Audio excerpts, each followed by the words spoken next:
Hey everyone, Jennifer Bleam, Cybersecurity Sherpa. Today we are talking about sales. We're talking about marketing. We're talking about how marketing can overcome sales challenges. And I am super excited. Corey Munson and I were talking backstage in the green room. He is the VP of Sales for PC Matic.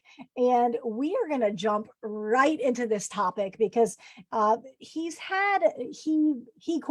and the PC Matic family has had this almost this dark cloud hanging over their brand for years. And we're just going to hit it head on, go right into the conversation about some brand challenges that they have had. And then we're going to talk about how marketing has solved those problems for sales. And we're going to apply all of those lessons to the MSP community. So super excited, Corey. Thank you so much for joining me today. I appreciate it. Always good to be with you. All right, so we've got this dark cloud. Like I'm picturing the is it Linus that has like the dark cloud over him inside of the Snoopy cartoon? Sure. So you've had this this reputation challenge. Can you tell us what that is? I don't think many people that are watching will be surprised, or I should say what that was, and then let's dig into how you've solved that. I would first challenge it that it wasn't necessarily or hasn't been a dark cloud. It's been a challenge. If it was truly a dark cloud, we wouldn't be here 24 years later. So that approach. Definitely a challenge. The challenge has been that historically we're perceived as being a consumer-only product or consumer-focused company, which we don't shy away from. It represents a very, very large percentage of what we have done historically and continue to do. And we are never going to abandon our consumer customers. What we're seeing is the fastest growing segment of what we're doing is in the B2B space, including our relationship with MSP partners. And that's existed for well over 6, going on 7 years now. And I think what our current partners have really responded to is our willingness to face the perception issue head on, but also we've gone out of our way to strengthen our own credibility and to promote our credibility through our relationship with NIST, through our relationship with all the major testing organizations out there. Even as we were talking right before we went on air, the fact we're now FedRAMP authorized to operate within the federal space, which was no small undertaking. And I think it really speaks to the strength of what we do and the lengths to which we're willing to go to prove ourselves.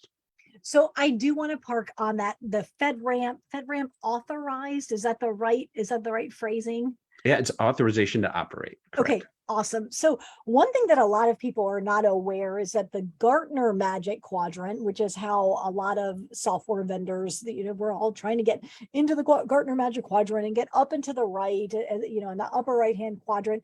But a lot of that, to a large extent, is pay to play, isn't it? Like you almost buy your way into the testing. And yes, there is testing, however rigorous it is, but there is a significant cost in getting into Gartner. So can you walk us through the process? Maybe not the whole process, because I know it's laborious, but for the FedRAMP process, what did you have to do? What did you have to prove? For those that are not super familiar with it, that should give them some confidence, but maybe not if they don't know what goes into it. Sure. We could spend better part of 2 or 3 hours, and I'd have to bring in our VP of development to explain exactly everything that we had to go through. But I think we definitely had to prove our strength and our position from a security posture standpoint, just internally, our own systems, been able to verify who our personnel is, who touches data, be able to work with other third parties in terms of where the data would eventually reside. I mean, any number of layers, and this is well over, I'm going to tell you, it's at least a 1-year undertaking. Mm-hmm. And in some cases, we were being told that even trying to accomplish this in 1 year was probably ambitious, and we were able to do it. And proudly, I can say we're already on our way to working with at least one federal agency. The SBA, the Small Business Administration, actually sponsored us through the FedRAMP process. So it looks like there's a good chance that we're going to be doing some sort of business with at least one federal agency right away, if not more. So again, we take a lot of pride in that. Couple that with our relationship with NIST, which has been pretty well publicized. NIST currently has what they call their Cybersecurity Center of Excellence, where they've chosen 18 different security vendors to be a part of the new zero trust architecture framework and guidelines that they've put out. And I believe they've already published one draft of it. But PC Matic was asked to be a voice into that framework as it relates to zero trust and application allow listing. So you're not able to get relationships or be invited into conversations with NIST or validated as ready to work with the federal government unless you really jump through some hoops to prove who you are. And I think that goes a long way towards making partners more confident about dealing with us, even if they had a perception going in that we're only some sort of consumer product. It's so interesting. What I keyed in on there is a couple of things. Number one, relationships. That's something we were chatting with in the green room, and that I attempt to teach all of my clients. It's one of those, like, if you could go back 15 years and tell your younger self anything, it is the absolute power of relationships and the magic of relationships, and understand that it's not, oh, Jennifer's creating a relationship with Corey so she can get something out of it. That's not what it is. We were talking about the fact that at my event in May, I was able to connect several people to one another. I haven't spoken to one of those people since, but they're collaborating with someone that they met at my event. And that's fantastic. I was able to facilitate that. And so that's what I'm hearing, is that you have cultivated these relationships at NIST. And there's something magical there, because people have like this BS meter. And if you are just trying to pass off a subpar product, or sell vaporware or whatever, there's all kinds of craziness that happens in our industry. People can sniff that out. They know whether you're genuine or not. So don't overlook the power of relationships in what Corey just said. Let me throw this at you, Jen. And if I was even doing homework prior to this, in preparation, ConnectWise was out with, and I'm not sure how old this report is, the state of cybersecurity, or I'm not exactly sure what the title of the report is, but it kind of dove into the state of SMB cybersecurity as it relates to MSPs. And it talked about the fact that somewhere north of 90% of customers surveyed were ready to turn to a different MSP if they thought that they could get a better cyber solution out of it. So I digging into that a bit and reading it, when these same customers were asked what would precipitate the move, what would compel you to make the move, confidence and trust were the two big things that came up over and over again about why they would be willing to jump MSPs. So we don't overlook the fact that confidence and trust in PC Matic is critical, whether it's partners or end users or whatever it might be. But yes, MSPs, man, I don't think you can overstate the need to be mindful of the confidence that your customers have in you and the trust. So I love that. You can deliver that any number of ways, but it sounds like it's top of mind.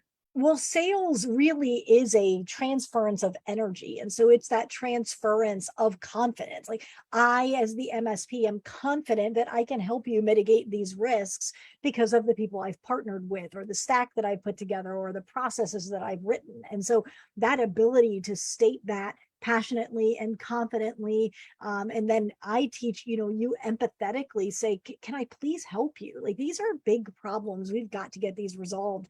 And that transfer of confidence is tremendous. So that's awesome. Yeah, I love that. I love that report. I think it comes out in May-ish of every year. So it's not particularly old at this stage. Okay, so you hinted at this. You're in a relatively crowded ecosystem just in the cybersecurity world. But then when we even narrow down into where you've niched as far as application allowance, application whitelisting, that man, 2.5 years ago wasn't particularly crowded, but today it is getting more and more crowded. So for the MSPs that are listening, don't miss this, because just like Corey and PC Matic are in a crowded marketplace, MSPs are in a crowded marketplace. So we're going to start talking about how marketing has solved some sales challenges there as well. And I'll help you apply those to your MSP. So are you in a crowded marketplace? I think that's relatively obvious, but I'll pass that over to you. What do you see as a sales leader, and how is that affecting your team as far as being in a crowded marketplace? You hit it on the head. I mean, one, if you look at it, the entire cybersecurity ecosystem, what I've seen numbers anywhere between 4,000 and 5,000 different vendors, right? So, and many using the same ad copy. You walk into a trade show these days and look at the booths, and the talking points and the bullet points on they're almost identical. So, boy, I don't envy an end user or an MSP walking from booth to booth trying to decipher it. So it is definitely crowded.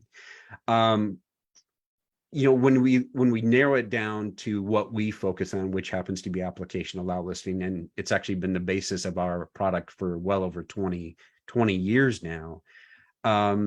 Increasingly, there's more and more recognition that it's good best practice, and people are looking at different vendors to try to deliver that to their customers. So our challenge has been, how do we explain how we do that differently? And I don't think this is a unique change to what we're doing. I think any EDR, XDR, any antivirus vendor is all trying to explain how they're somehow how different. I think what we've been able to really focus on is let's be very focused on what we do very, very well. We even have 5 patents around it. Now let's talk about exactly what we do and how it compares to others that are talking about it on a regular basis. We welcome that conversation. We love the fact that people are talking about the technology, but we want to make sure we have the opportunity to differentiate. And I think that's where it parallels with the challenge of a typical MSP. The MSPs I know, it seems like, are always challenged with how are they going to say something different than the 4 or 5 other people in town that are selling the same service are saying. What's different, and how do you help that end user sort it out? I think it's a very similar challenge. I would 100% agree that it's a similar challenge. So your marketing department, which, by the way, I don't think I know more than one of them, but they deserve some kudos, because marketing people really, the great marketing people, they think outside the box, and they also are really good at taking something that was executed on well, or maybe very well, in a completely different industry and applying it to the company they're working for today. So I want you to walk me through that conversation. I don't want to steal your thunder. I want you to share where did this seemingly crazy marketing idea come from, and then I want to ask more questions about that, but I'll hand you that softball first. Sure. One of the things I talk to my team a lot about, and I wear kind of a sales/marketing hat, so I either have to take the blame or the credit for this idea that we're kind of running with. But I've got a really large swipe file. And, when I got into PCmatic 15, 16 years ago, I'm not exactly sure I even knew what a swipe file was. But man, I spend a lot of time looking at what other advertisers are doing, other marketers, other cybersecurity marketers, and always looking at, is there something we can take and tweak just a little bit for our purposes? And this particular idea that we'll get into talking about was just me kind of, I guess, going back in time and being a little bit nostalgic to my youth, remembering something I had seen on TV on a regular basis, and thought, what a good way to be able to simply differentiate 2 competing products that are very, very similar, that in even a blind taste test, maybe people wouldn't necessarily be able to recognize the difference. Okay, but so before you don't reveal yet. Yeah, we'll give it away. I'm teasing this just a little bit. So I want to talk about your swipe file. I know we did not talk about that as a possible question, but is your swipe file physical? Is it electronic? How do you create, if someone's like, I like that idea, I could do that, give some concrete tips. It used to be physical. I used to rip out magazine inserts, things like that. In a previous life, I was responsible for tracking competitive pricing for a large PC vendor, and I would even look at the Sunday circulars and pull out Best Buy stuff and put it into a physical file. Now it's capturing screenshots, just grabbing links, kind of dropping them into a file, sharing them with my team, sharing them with the marketing organization, say, hey, look how they're approaching this. This is really smart. This is really cool. What could we do with this as kind of a template? Amazing. And just adding that to that on a daily basis. And it doesn't take long. I mean, devoting 10, 15 minutes every morning to kind of highlighting stuff you like. It's almost like if you were to have a Pinterest board of your favorite advertising that's out there. And is it keyword? Is it tagged? Or is it just hundreds of thousands of files? I wish I could tell you I was that organized, but it's just a bunch of stuff thrown into one file that I come back to. Okay. I have one as well. I am not as religious about adding to it as I should be. Mine started out physical, and then it just got to be, it was a binder that was about that thick, which is crazy.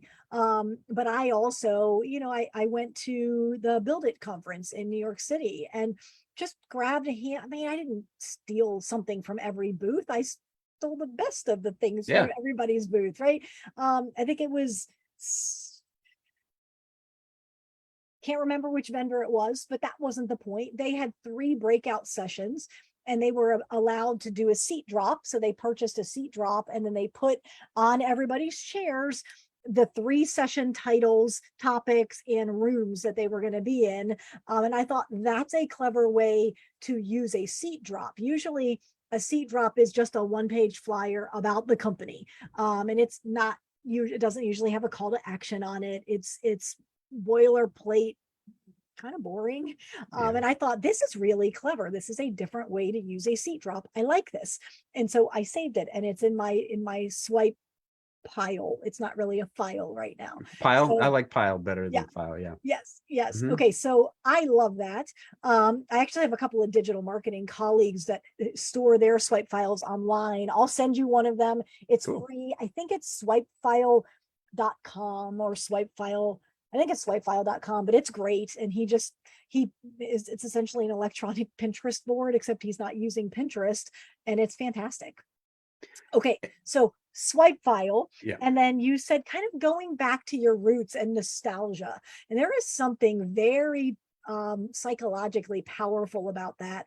And so let's talk about that. So your team was like, okay, how do we tap into some emotions?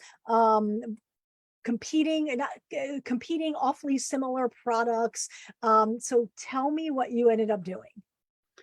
Well, what we did was I went back to the old days and I had to research this to understand when it first happened. I guess I was 8 years old. So it was 1978. Pepsi came out with what they called the Pepsi Challenge. And you would typically see these ads on TV where Pepsi would set up a booth in the middle of it was usually a shopping mall. And they would do blind taste test comparisons of Pepsi versus Coke. And they had an entire ad campaign built around this. And I guess I didn't even realize they've been playing around with the Pepsi Challenge hashtag just within the past few years too. So it's had a life of its own. Leading into the Pepsi Challenge? I believe so. It's somehow tied back to, I don't think they do it quite like they used to. But I really thought, wow, that's a really cool idea of just kind of laying it out there. Hey, we're proud of our product. We're very confident in our product. We're going to let you see them side by side and then tell us what you think. It wasn't the expectation that someone was going to buy something. It wasn't the expectation that you were going to get anything other than the feedback of which one you liked better. And that for us has been a very big challenge, knowing we've got other competitors in the application allow listing space. What if we just simply came up with a way for our prospective partners to be able to just simply see what we do, give them an incentive to be able to sit for, say, a 30-minute demo that allows them to see exactly how we do what we do and how it compares, and then ask them to answer maybe a 3 or 4 question survey so that we've got at least some feedback on the back end. But also knowing the whole time that we're confident enough that we feel like many of these people are going to end up being customers. So So it yeah, truly is positioned as market research, much like yeah, Pepsi positioned theirs. Okay, definitely. so you obviously can't set up in a mall and pour your product into two glasses, you're into one glass and your competitor's product into another. So are you going through a demo? Are you like what is the user experience like to test these?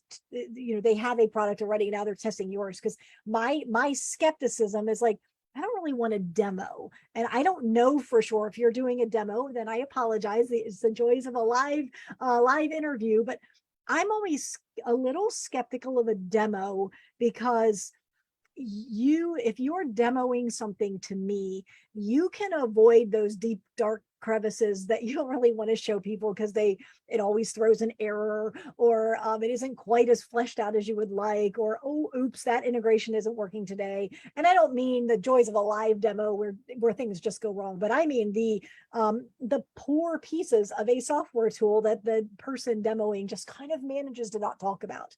So is it a demo, or are the MSPs actually getting a trial piece of your software? Great question. It's actually a combination, and it's kind of a step-by-step process. Is one, the demo really opens a lot of eyes if they've had preconceived notions about what we Nice. happen to be or what we're not. So It you've it overcome an objection. I like it. absolutely, Okay. and it definitely creates some interest in how we're approaching this particular technology versus maybe something else they've seen. Creating So curiosity. I can get if behind we're it. able to do that, it's pretty easy then for us to offer up a trial license that says, now take it, beat it up, run it side by side, uh, throw whatever files against it you want to challenge it with, and then give us your feedback. It's, we're not necessarily reinventing the wheel. Everybody's doing demos, everybody's offering trials, but we're really trying to confront is there are multiple ways to approach this particular technology, and there aren't a lot of vendors out there doing it. So let's take this opportunity to make sure you can see them side by side. I love it. So how long have you been running this campaign or this promotion? So let's start there. Yeah, it's been going for better part of 3 months. Okay. We've been promoting it at a lot of the trade shows and conferences we go to. We encourage people to sign up right there on the spot. We promote it as the PC Matic Challenge, and the reception has been really, really good. We not only have people scheduling live one-on-one demos that are then transitioning into trials, but we're doing town halls as well that we're positioning the same way. Here's your opportunity to see the product. You may have thought that there was only one way to do application allow listing. Here's the other, and it's due diligence on your part to be able to evaluate them side by side. Amazing. Okay, so people are seeing it at the trade shows. They're jumping into your sales funnel. I mean, we're not hiding this, right? Like that's what that business is business. And then what kind of market research are you getting? Can you share what some of those questions are without completely revealing your secret sauce? Sure. We're trying to be really direct with the questions, trying to understand what current solution they're using. Are they using a competitive solution, so we understand exactly what their perspective is?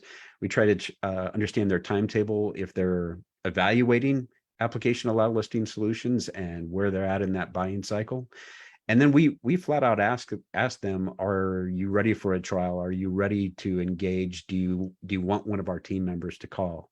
So we're trying to get real actionable intelligence out of this survey. We're not going to hit them with a 25 question survey that runs into deep demographic questions. We're asking real actionable questions that our team can do something with and be of value when we actually reach back out to these people.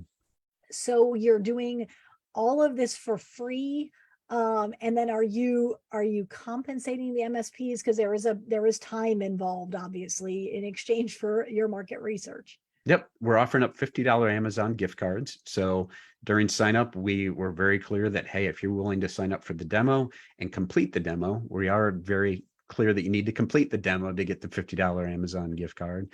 But then we deliver those digitally after the demonstration and even before a trial would launch. And that's gone really well. I mean, I initially had some hesitation. We've done some incentives and things like that before, and you always debate, are they just signing up for it because they want the gift card? Yeah. Well, at least tying it to the completion of the demo, you've at least got them through the point where they're going to be exposed to the product and you've had 30 minutes of their time. So we recognize how valuable that is. We know how many other vendors are asking them to sit through a demo.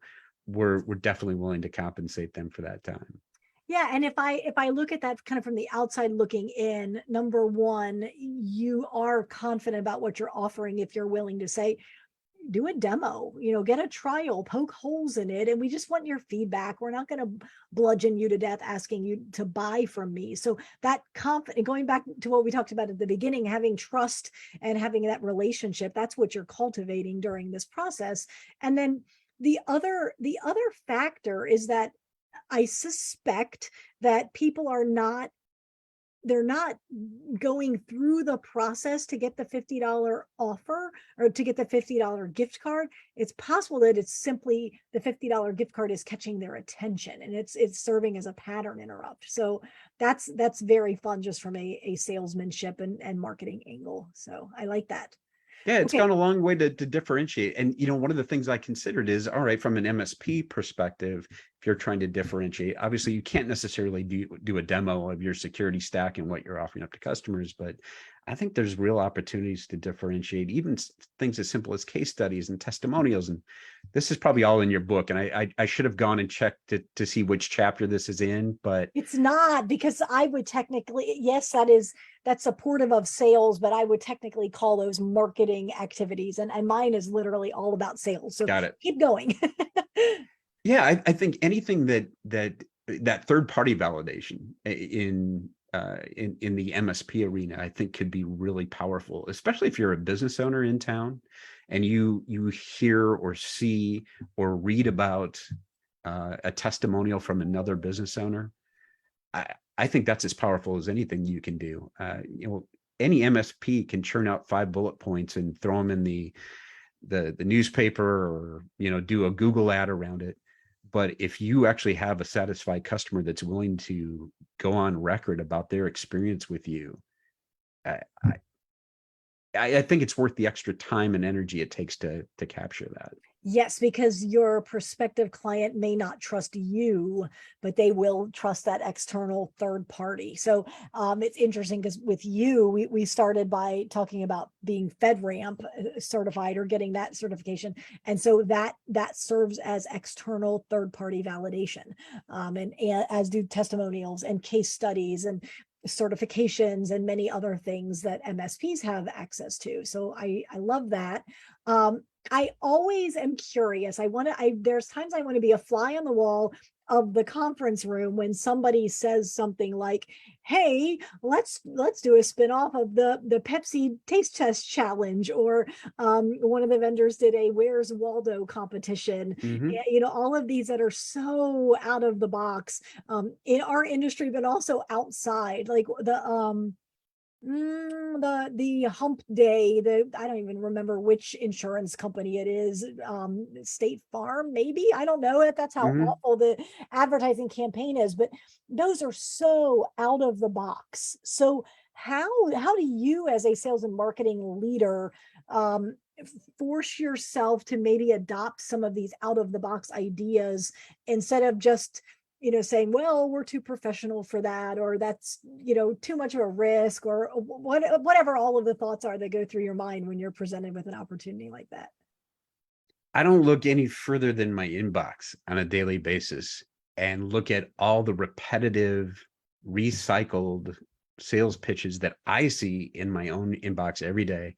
And I can't tell you the number of times where I'll grab one and forward it to my team and say, if this is your outreach, if your outreach is no better than this, forget it, right? Yes. So I'm constantly trying to think about what can we do that's different? maybe it's a bit risky because it'll be dismissed as being hokey or homespun or whatever it is. And believe me, we faced those criticisms with some of the things we do on the consumer side and our national TV campaign. Now, I hate to remind everybody, but it's also allowed us to be an extremely successful company that has led to us doing business with the federal government eventually and built 25 years worth of business around. So I think you've got to be willing to be a little bit risky to be able to step outside of that noise. And this, again, isn't a new concept, but look at your own inboxes. Would you, open up an email from one of your own sales team? I mean, what are they sending? How are they trying to appeal to people you're even prospecting with? Even to take a look at your LinkedIn efforts. Do your LinkedIn efforts look like everybody else's stuff? Or instead of leading with your solution, are you leading people to your solution? And that's a plug for Bryn Tillman, who I know commented on one of your posts today, Jennifer. But I think there's some easy, creative things that can be done if you're willing to be a little bit risky. But man, it's time to acknowledge that there's so much noise and something has to cut through the noise. Yeah, I mean, in a crowded marketplace, the options are blend in with the crowd or stand out.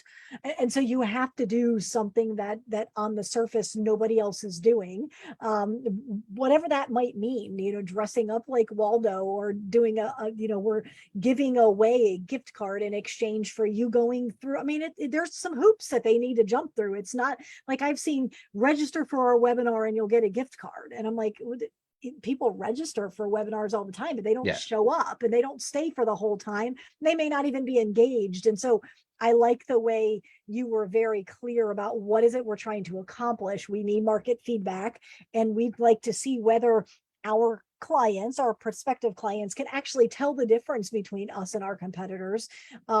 Did you have a what if? Like, what if they we know we're better, and we are, but what if they can't tell the difference? What if it's too subtle? Or did you have conversations about that? I think we definitely have, and it's definitely changed our approach to how we position ourselves within the demo, and even broader from a marketing perspective, how we position ourselves. One of the challenges we continue to have is people like to lump us into the bucket of being another antivirus solution, when really, if you look at it, we're not an antivirus, we're a complementary product. And what we saw in some of the early demos were people were on the backside of the demo still assuming we were an antivirus product. So that led us to refine how we position ourselves. And I think that was really eye-opening, and that in itself was valuable, whether that led to that person being a new partner or not. Aside from that, there was true value in that kind of market intelligence. And I think too many organizations operate in the blind, assuming they know how they're being perceived and know how they're being evaluated. And in many cases, they don't without that. Well, when we initially talked, when Corey and Jennifer spoke to each other for the first time, which has probably been 2.5-ish years ago, that was, I don't know exactly the words that I said to you, but I think it was something to the effect of, listen, I would have described you as an antivirus solution for the consumer marketplace. I don't think MSPs are going to want to do business with PC Matic. And to your credit, you took that like a champ and then ignored me, which is, that's a compliment. I love it.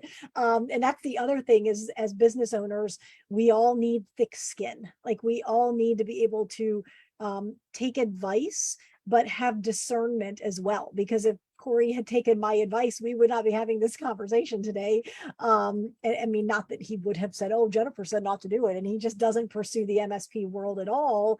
But my advice was flawed. My advice was based on my perception, which is, well, how I see you is this.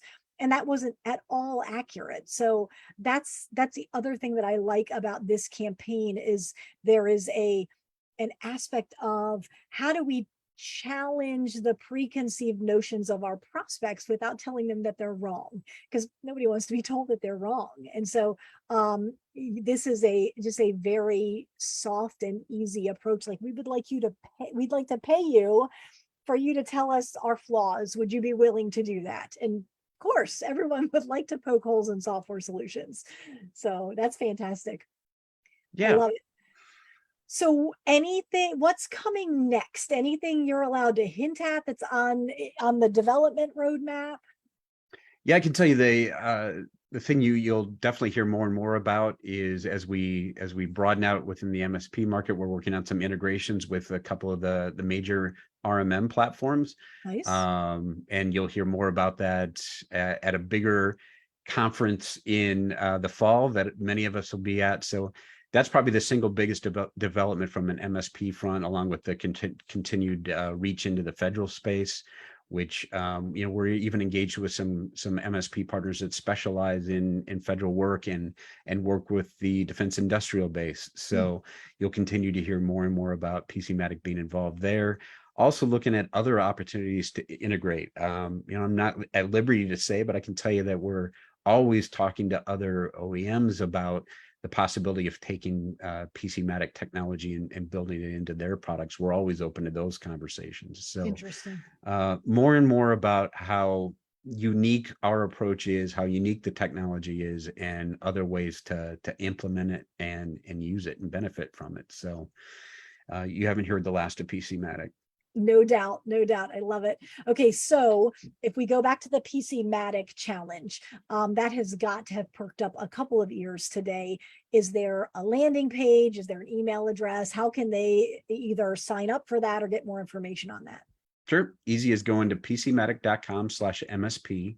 I believe there's a request a demo button there.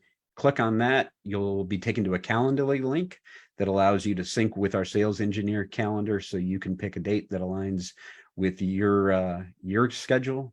We'll get it booked, get it completed, and the gift card will be in the. It's not even in the mail. We just email it to you, so you get it just as soon as that demo gets completed. Excellent. So don't make sure you check your junk folder in case You that got it. money routes somewhere else that you don't want. So make sure that you get it for sure. Mhm.